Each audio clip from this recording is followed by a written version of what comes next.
Mimi Askofu Elias Simon Ndaji nikiwa makamu askofu mkuu FPCT kwa mamlaka niliyopewa na FPCT na kusimika wewe Askofu Peter Fabian Shan kuwa askofu wa jimbo la Tabora leo tarehe 10 mwezi wa 10 mwaka 2025, na hii ndiyo ishara ya kusimikwa kwako na kukabidhi Biblia na katiba pamoja na miongozo ya kanisa katika jina la Baba na Mwana na Roho Mtakatifu kama vifaa vya kazi, na wote tuseme amina.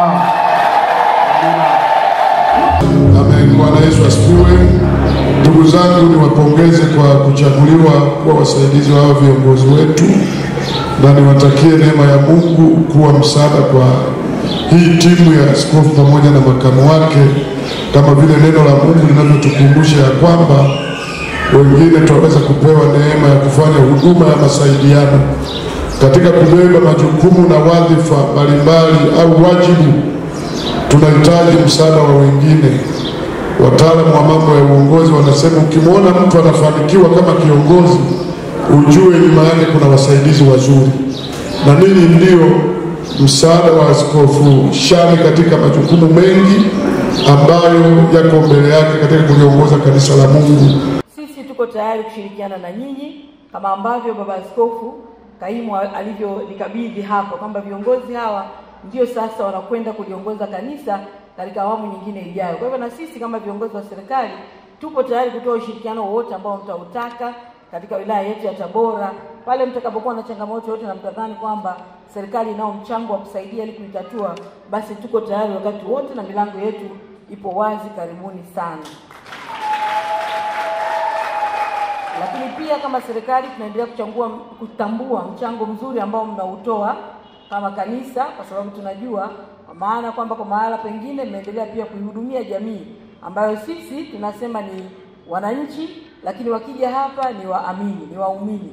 Kwa hivyo sote tunaweza kuona tuna kazi moja ya kuhudumia jamii hiyo ambayo tunaisema. Inageuka tu jina, kule ni wananchi lakini huku ni waumini.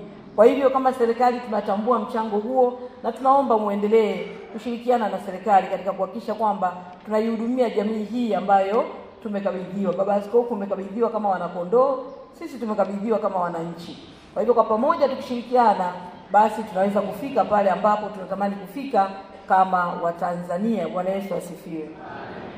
Mwisho, nishukuru sana kwa mahubiri mazuri ambayo baba askofu ameyatoa hapa, na niseme amemaliza yote, kwa sababu nilikuwa pia katika hadhara hii nizungumzie swala zima la uchaguzi, kwa sababu kama tunavyojua kipindi hiki ni kipindi cha uchaguzi, na kama Watanzania tunao wajibu wa kukumbushana kutimiza wajibu wetu wa kidemokrasia wa kwenda kupiga kura tarehe 29 ya mwezi Oktoba mwaka huu.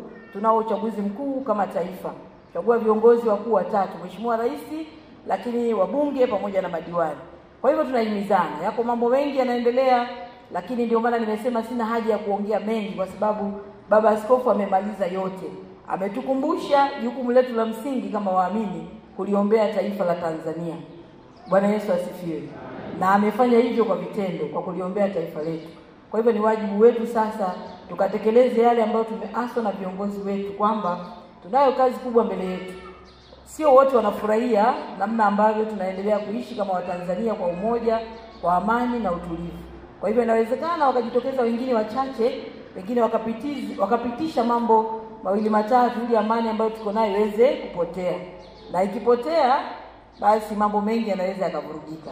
Kwa hivyo ametuasa kwamba jukumu letu kama waamini ni kuendelea kuomba kila wakati, tuliombee taifa letu, tuombee viongozi wetu, ili sote kwa pamoja tuendelee kuwa wamoja kama Watanzania, lakini kubwa zaidi tuweze kupita katika kipindi hiki cha uchaguzi katika hali ya amani na utulivu tukiwa wamoja.